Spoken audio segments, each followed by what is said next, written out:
So now we're going to talk about mating the pin. And we're ready to put all three of our parts together, but we'll start with the pin. And I'm going to use something called a mate. In the assemblies, we use mates just like we do features in our regular modeling. So I'm going to add a mate between this pin and this bracket. And there are a lot of different kinds of mates available. They're all up here across the top of the screen.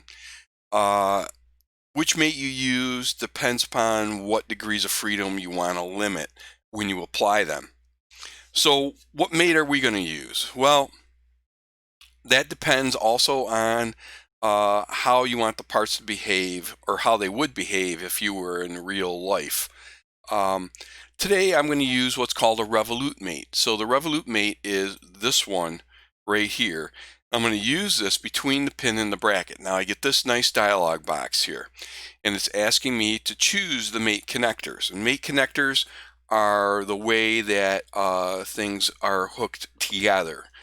So, uh, so we're going to select the mate connectors. Now, I'm going to put my cursor on the bolt head here, or on the bolt, and you'll notice that there's little circles, and I get close to it, and that one appears, and I'm going to click on that.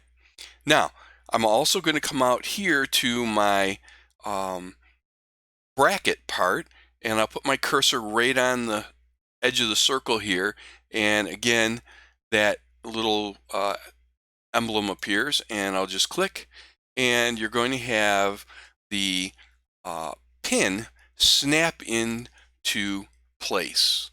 Now, it's faced the wrong direction, so that's something easy to fix, because I can just select this little arrow right here or over here, doesn't matter which one I use, and that will turn that thing right around.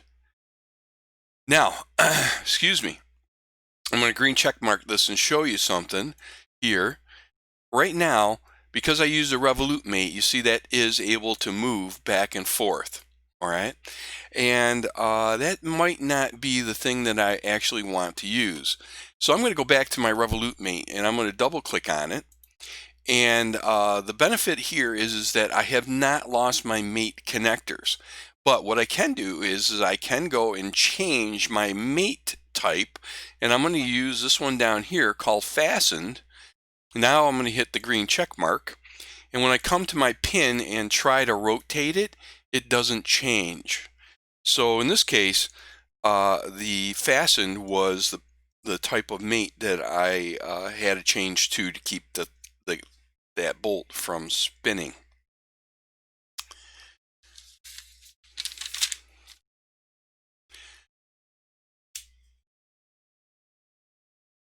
All right, I'm going to show you a little quicker way to go about doing these mates. So I'm going to go to where it says fastened one here in my instances tree, and I'm going to right click on this, and I'm going to delete this.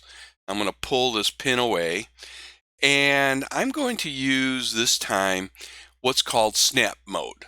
Now snap mode uses the mate connectors, but it cuts down on the amount of work that we have to do. Notice there's no dialog box appearing right now on the screen. So I put my cursor over the cylindrical part of the pin again, and I'm going to pull my cursor down until that appears. Then I'm going to left click and drag, and I'll get to the circle, and I have to wait just a split second because it lags a little bit. The mate connector is going to show up for that circle, and I'll left click and let it go, and it automatically chooses fastened for me. So the mate connector here, in this instance with the snap mode on, automatically chose fastened. It didn't choose the Revolut. If I want it to go to Revolut, I can change it here and go to Revolut, but I don't want that. I want that to be green, and that brings me to having my pin mated into the body of the bracket.